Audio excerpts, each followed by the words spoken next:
What's up, Joe 200? Hey, it's Sunday, October 22nd, and we're going to start getting into, again, like I warned you, this is all about money right now, and this is something that everybody should know about because you don't want anybody messing with your money, especially as you course through life. And the other thing is, many of you are going to go into the field of becoming money managers slash financial planners. And so we're going to give you some perspective today about how well off America is doing in terms of being ready for retirement, in terms of budgeting. And it's a real important walkthrough. Got my Laker t-shirt on because guess what? We're just right around the corner from basketball season. We saw that with Ronnie James coming out at the Galen Center the other day. Pretty awesome, you know. Yeah, we're having some tough luck with our football season this year. It is what it is. Guys are trying hard, real hard, you know. It's a complicated game. It's not really even a game. It's a profession, and you have to realize about these guys how hard they're trying in all of our athletic teams. Okay, awesome. So what's going on here? Just to kind of update you of to-do lists. Okay, hey, check it out. The midterm. Today is October 22nd, okay? I said it was October 22nd. It's been open all week long, okay? For those of you that are watching this video, tell your friends, remember they got to get it in today, man. Got to get that midterm done today, all right? It's very cool. The other thing that's on your calendar is November 8th, the second critical thinking assignment, okay? And I'll send out a video. There's already a video in place on that. I'll send out a video on that.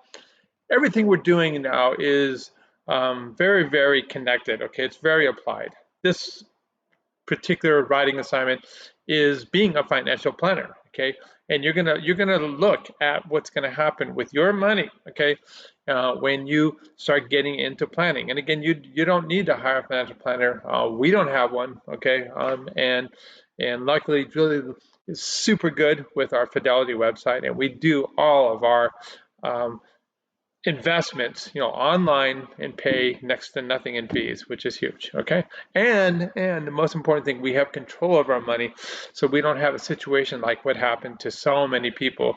I'm watching this cool documentary right now on Showtime, looking at the Lakers, and poor Kareem Abdul-Jabbar had a financial planner that basically embezzled, meaning stole all his money and had to start over. So yeah, so that's a big part of this. Okay.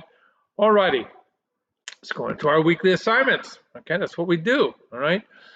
So we set the stage. Okay, about global issues with respect to this. We kept talking about the burden. A big part of the burden is the financial burden. Okay, why are older people a financial burden? It's oftentimes because they didn't plan well. Okay, and then we have a society. Okay, that is compassionate and will provide some sorts of subsistence living. Okay, and we call this Social Security or entitlement program.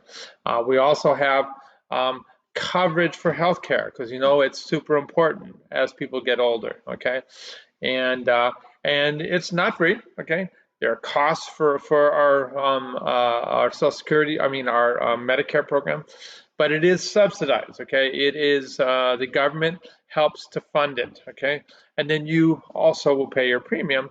And you know, again, like anything in life, you know, the more money you're willing to pay when you get older for your Medicare benefit, the better the care you're going to get. Okay, awesome.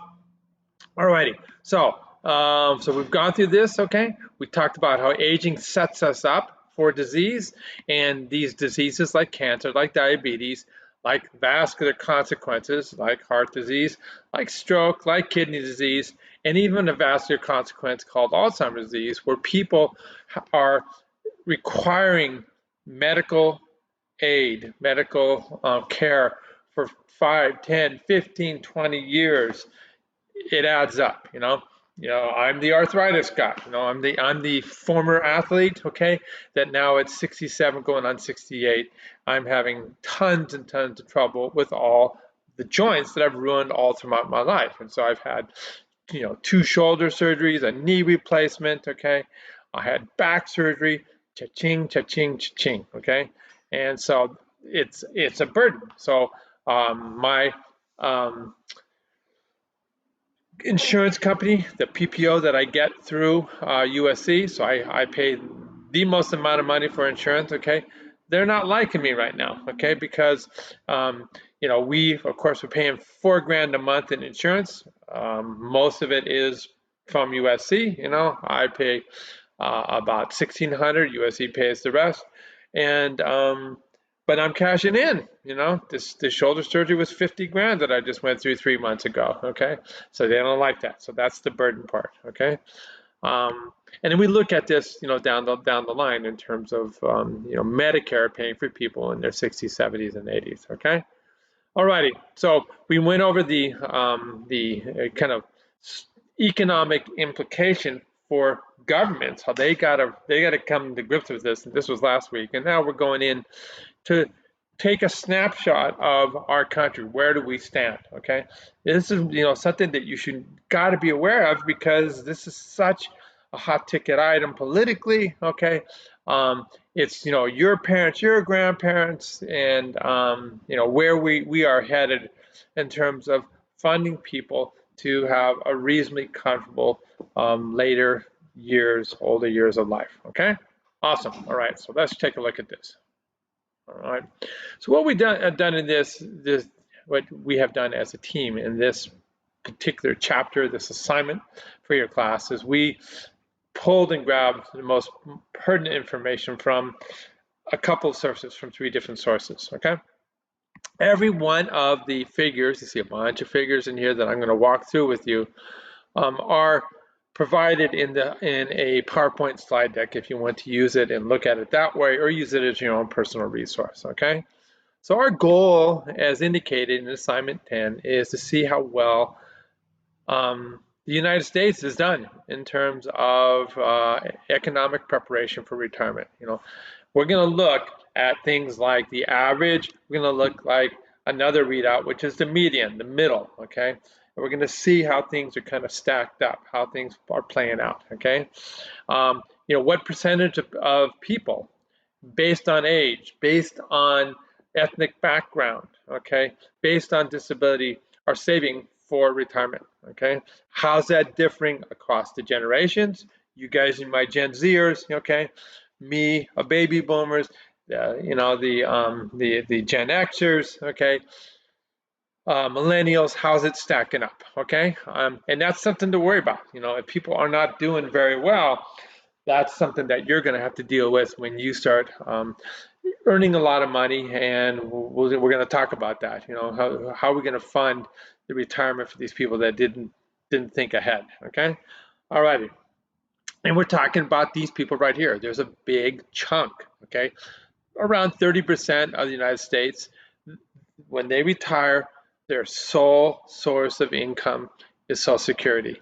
Most likely, these are going to be the lower wage earners, okay, because they're pretty much hand to mouth, meaning they would get their paycheck and they would spend it, okay, and they could not afford to put money aside the way I have done and the way we're going to train you to do, okay. And sadly, though, they don't make a lot of money, so their Social Security earnings, their monthly paycheck, is not going to be that great, okay? So they really need a lot of help and subsidy, okay, when it comes around to looking at the Medicare that they're going to be, again, because whether you're me or somebody that's only making 30 grand a year, you know, when you hurt your knee, you hurt your knee, okay? All righty. So we're going to look across generations. You know, does Social Security benefits cover the cost of living?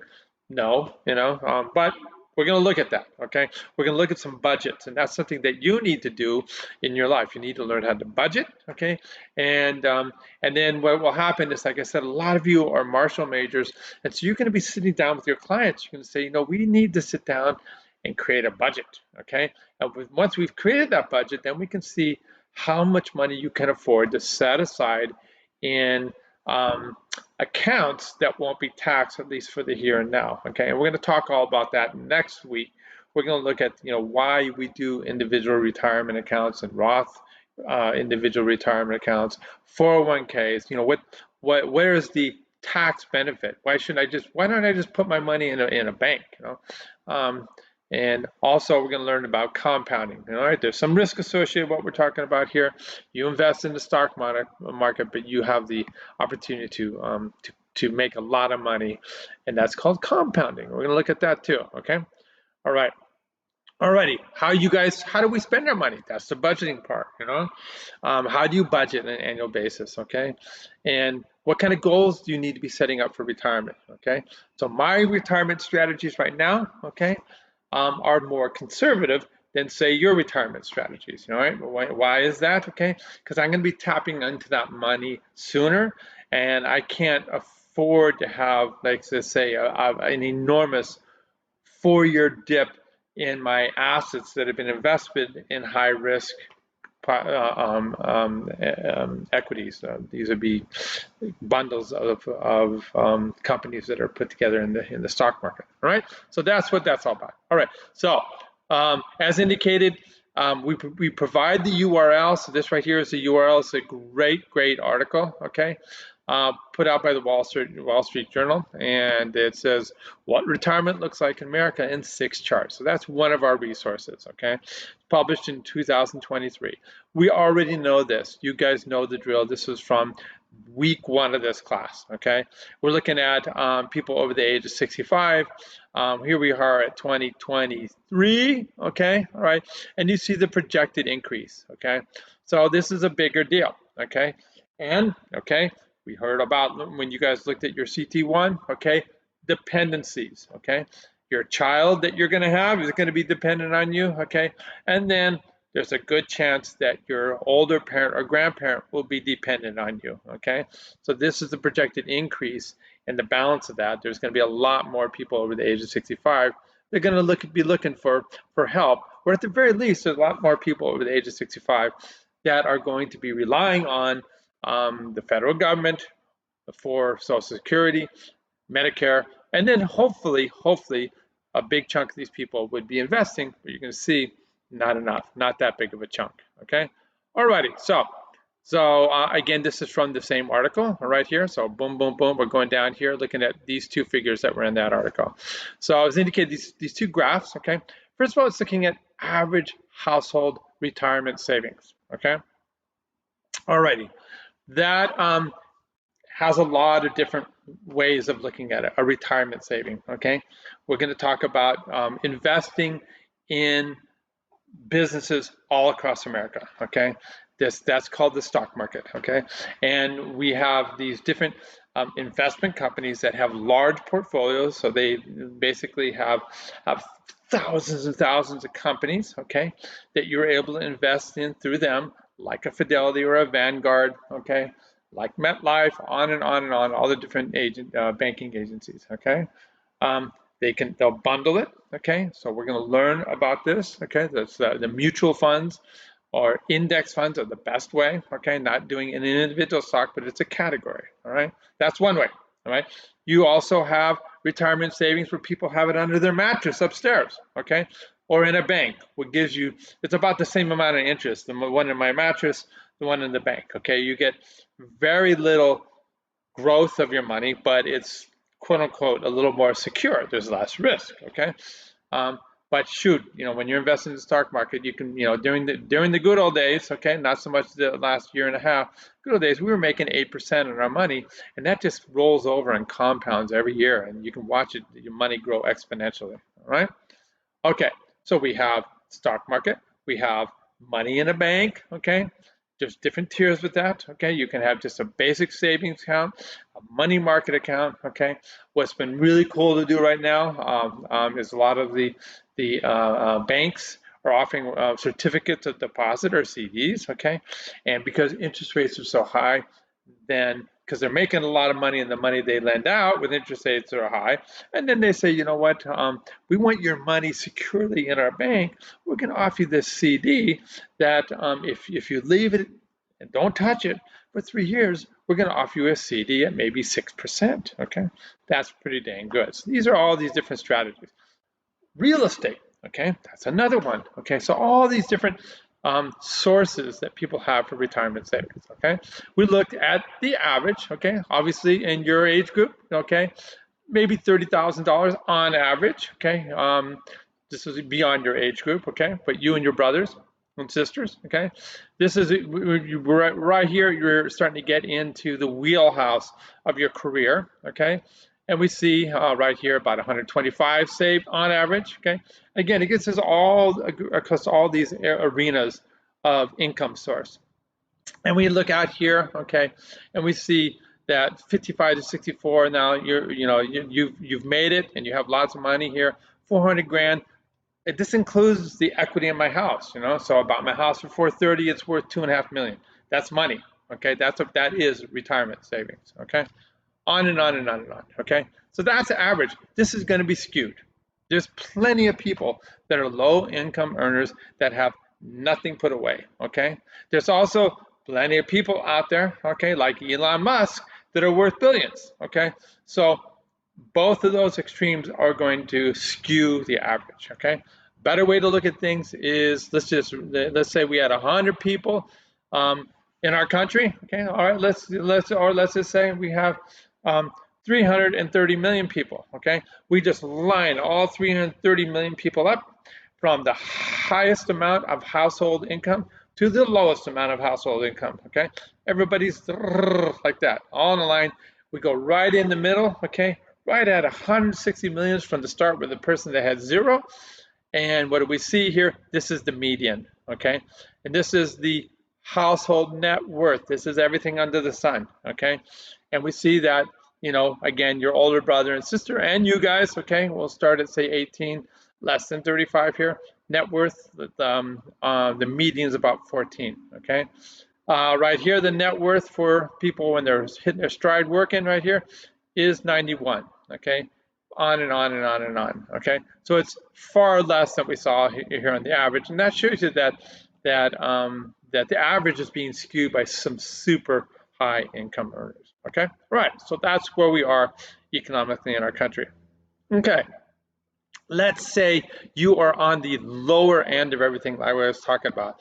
You've been a low wage earner your whole life, and so you don't have much money coming in the future, so you're reliant on Social Security, okay? Or how about me? I've done pretty well, and let's look at my Social Security, okay? So we're seeing right here,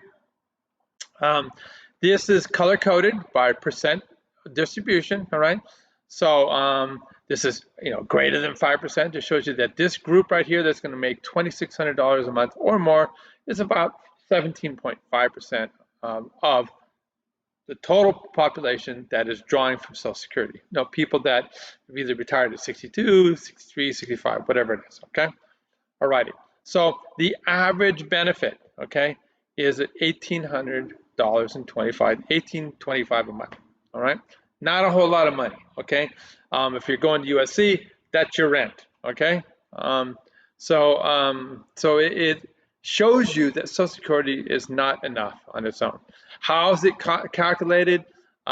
It's based on earnings that you've had over the highest earnings you've had over 35 years, okay? And then it is indexed based on how much income you have earned. So it makes it so that people that have earned less over those 35 years are going to get a higher percentage of their lower value down here, okay? One of the big points to remember, okay, in Social Security, we're going to talk about it next week, you can start drawing your Social Security at age 62, okay? But it really reduces your every month short of 66.7, it reduces it by a percentage, okay? Because they're going to be paying you out longer. That makes perfect sense. So if you retire at the supposed full retirement age of 66.7, it's a sliding scale. I'm going to be working until I'm 72. I'm not going to draw on it, okay? The maximum benefit that you can earn, maximum, okay? That means you're the highest wage earner is $36.27 a month right now, or about $43,524 for that year, okay? Now, shoot, even though I've been making a lot of money, I decided to go after my retirement age 62, and you can see how much it decreased from 43,000 to $30,000 a year. All right, so it pays to delay. And then let's look at the other side of this. Okay, like I said, I'm going to work past 70. Okay, my goal is 72. I'm going to be 68 this year. Okay. I won't draw from Social Security until then because I have my full paycheck coming in. And so when I do start drawing, then I'll be making $54,660 a year. It's a calculated risk, okay?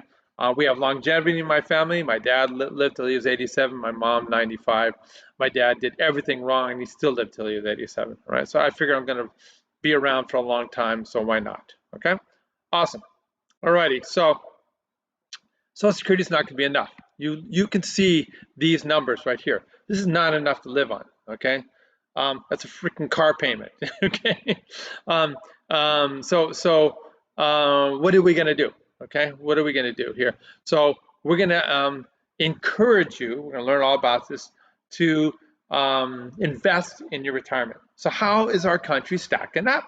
Okay, there are different categories. Okay, we see defined contribution pension, we see savings accounts like my mattress. Okay, individual retirement accounts. Okay, these are special accounts that we're going to talk about the tax benefit next week. Sorry, but there are ways to invest in the stock market. Okay, this is a pension that government workers get. Okay. We have real estate, okay, business investments, on and on, okay. 25% of people, this says forms of retirement savings among non-retirees, okay. So 25% of people sampled had nothing, okay. For those people that we're looking at people that do have retirement savings, 55. So you're asking people, okay, what do you got? Okay, 55% said I've got a defined contribution pension. This is a 401k. USC offers a 403b, which is equivalent, but it's for a nonprofit. Okay, so if you work for a big company like Google or whatever, you would have a 401k. All right. We're going to talk about how important that is, okay? Because it's matching funds from your employer, so you're making extra money, all right? So, how about do you have savings in non-retirement accounts? I do, okay? I have my paycheck going into my B of A account. All right, so this is, so we're looking at 100 people, 55% had this and 52% had savings. How about an IRA? I have an IRA too. 36% said they had an IRA. This is where I invest my money into what's called a tax deferred account. So I'm putting it in there and I'm not going to touch it until I retire. Okay, we're going to explain that. So 22% of government employees, it's a swath. You can be a city employee, a county employee, you can work for the water district, you can work for the state of California, the federal government, on and on. There's lots of different, you can work for the UC system. All right, all my good friends that are professors at the University of California in Los Angeles, they get pensions. Okay, where do those pensions come from? They come from your tax dollars. All right, and so that's something to be thought about. We'll explain what a pension is again next week. Okay. So you can see the distribution, okay? There's a lot of people being left out. The bottom line here is a lot. This is not 100%, okay? Alrighty, so then in this same article, okay, and this is coming right here, all right? So this is from the Board of Governors of the Federal Reserve System, okay, the Federal Reserve Bank, and this is where all the money is in terms of our government. And so on a percentile basis, okay, they looked across, this is again from this Federal Reserve article, they looked at how many people have any form of retirement savings, okay, these are, it could be at any of the things, the categories we looked at here, based on age group, okay, so 18 to 29, 62% had something. They had money put away somewhere, okay. We see here, this is 30 to 34, 75%, 45 to 59, 84, and 60% to 87. 60 plus 87% had something put away somewhere. Doesn't mean it's much. Doesn't mean it's a 401k or an IRA. Okay, all righty. Yeah, see, same people. Did you put away enough to be on track to have a reasonably comfortable retirement? And you see that most say no. Okay, alrighty. It's sad. Half of the retirees, when they're not making any more money, potentially are in trouble. Okay, alrighty. We can look at this across race and ethnicity, and predictably, okay, opportunity is lower in Black and Hispanic populations in our country. Okay, and we see that they're underprepared. Okay, you see right here. They're very, very concerned about how well they're prepared right here in terms of Black populations, Hispanic populations compared to Asian and white. And what really, really I find troubling is people with disability are so completely underprepared. Okay, awesome. We can look now at the U.S. Census Bureau, and we're going to look at retirement account ownership. So this would be like an individual retirement account or a 401k. These are the demographics. We're looking across age structure. We're looking at men versus women based on sex here, and then race and they call it Hispanic origin. Okay, alrighty. So we see here that baby boomers, me, 60% have some term of retirement account. That means 40% have nothing. Okay, and on and on and on down here. Obviously, Gen Zs, you guys are just starting right here, so very few of you have a retirement account. Men are slightly better off than women, and we see that, again, people that are of other ethnic groups that are not white, okay, have a much lower participation in terms of these different types of investment strategies for retirement, okay? Now, so we're looking at here, lower amounts of money here, okay, in those groups, okay? We see that, again, the average Social Security benefit, okay, is not very high. Call it $2,000, whatever you want to call it, okay? And that's $2,000 per month, okay? So it'd be $2,400 a month if we were right here, $2,400 a year right here. And then we come down here and we look at the cost of living in terms of healthcare expenses. And we see out here, okay, it can be more than this, okay? This is the average healthcare expense for somebody over the age of 65, okay? So this is health insurance, that's the premium, okay? That's how much you pay every month, okay? Services, okay? Drugs, okay? Medical supplies, okay? And you see the older you get, the more expenses you have, okay? So if you're not working, or if like I am, or if you have not planned well financially and you're totally reliant on Social Security, as shown right here, and you are a low income earner, you can see that a big chunk, an unreasonable chunk of your monthly income, basically because it's only Social Security, is completely gobbled up by medical costs. And so that's a big issue, So people then don't get services, they don't see the doctor, and things spiral out of control, all right? All right, so this is the World Economic Forum right here, looking at this issue. So we saw what was gone here in terms of healthcare expenses, and they show it again down here. But they give it as a function of spending, okay?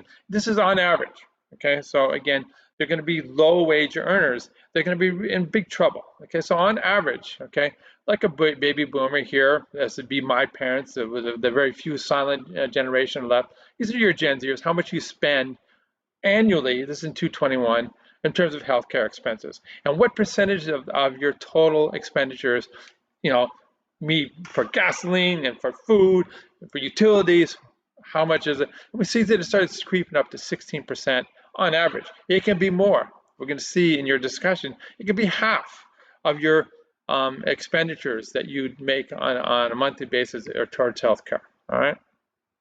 Alrighty. So we see how much you're spending right here, okay, for healthcare, and then this is a look again in terms of budgeting of how much people on average in our country spend for everything. All right. So on average, boomers like me are going to spend about $62,000 a year to live. Okay. That would be pretty minimal living here in Southern California, 62 grand a year. Okay. cost of living is much, much, much higher. But and this just kind of gives you a window. Okay, this is how much a Gen Zer like you is spending, but not so much is going towards healthcare. Okay, so you can see the burden of healthcare in terms of your total. Maybe this is, and you look at it, for people, this is, all they have. All right. Okay. Let's look at our budgeting. Okay, so we see again how much is going towards healthcare spending. Okay, we see how much you spend in total. What is the annual budget in 2020 for housing?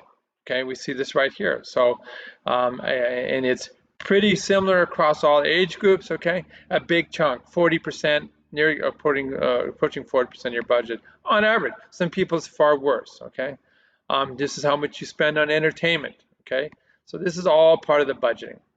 So where we're at here, okay, we're going to give you the strategy next week, but this is where your goals that are set. So this is Fidelity. This is my investing corporation that I use. It's my 401k that is offered through my employer using Fidelity Investments. Okay, and by age 30, okay, you should have something close to whatever your annual salary is put away, invested for retirement. That's their recommendation. Okay, by age 40, 3 times whatever your income is. By age 50, 6 times, on and on. By the time you're 67, 10 times your income.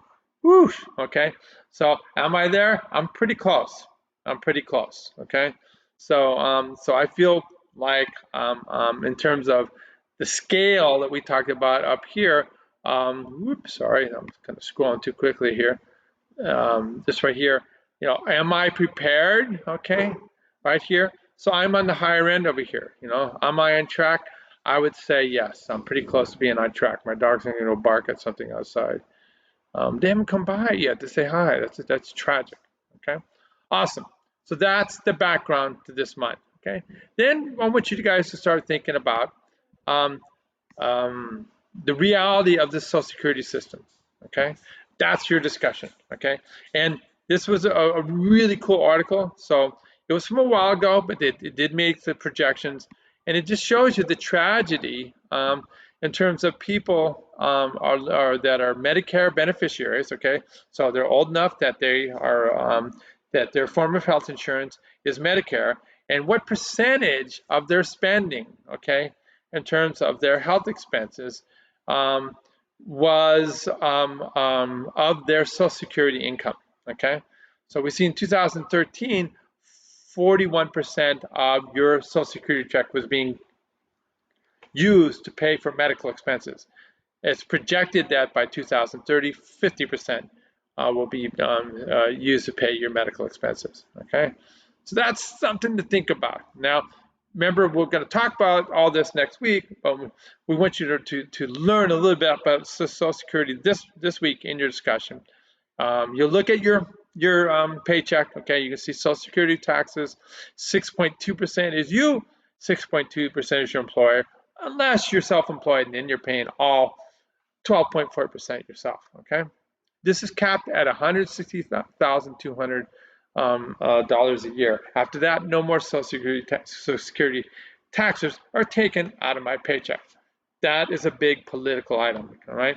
So the idea is maybe people that earn a lot of money should be continue paying Social Security taxes out to a higher level. Okay, or prorate it so people between $160,000 and $400,000 a year don't pay any Social Security taxes. But if you're making 500 grand, $1.5 million a year, maybe we should tap into it. So Elon Musk is not going to pay any more Social Security tax than the guy making 160 grand a year.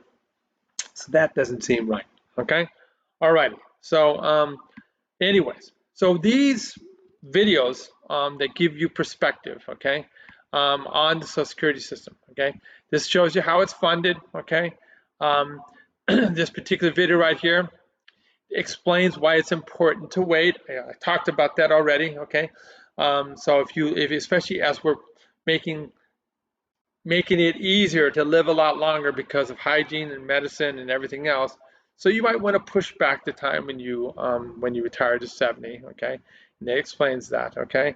And then this video is really, really, really amazing. Okay, it explains the Social Security system, how um, your Social Security benefit is indexed, okay, how it's calculated, but it also talks about the big scary part, okay? The big scary part is up here, okay?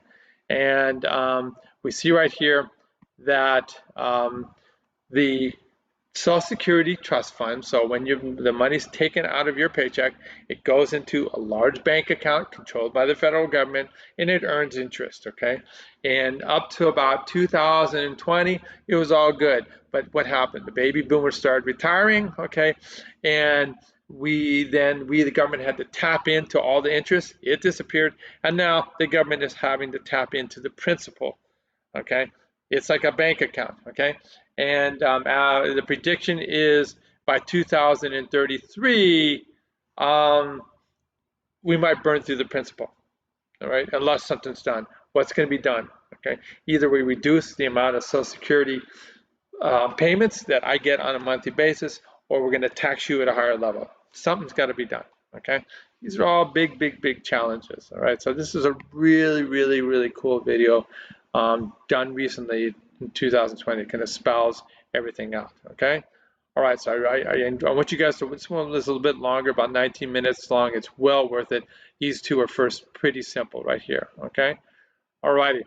So I want you guys to consider the cost of healthcare, okay? Medicare, all right? Um, consider these questions up here. Is Social Security adequate, okay?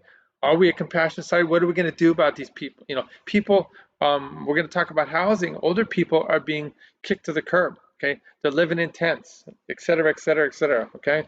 What happens to these people that have no retirement accounts, you know? We can see it in our streets. It's growing and growing and growing. What is a solution? That's a big deal right here, okay? Remember when you consider this question, how costs disproportionately affect you the older you get, and if you're female too.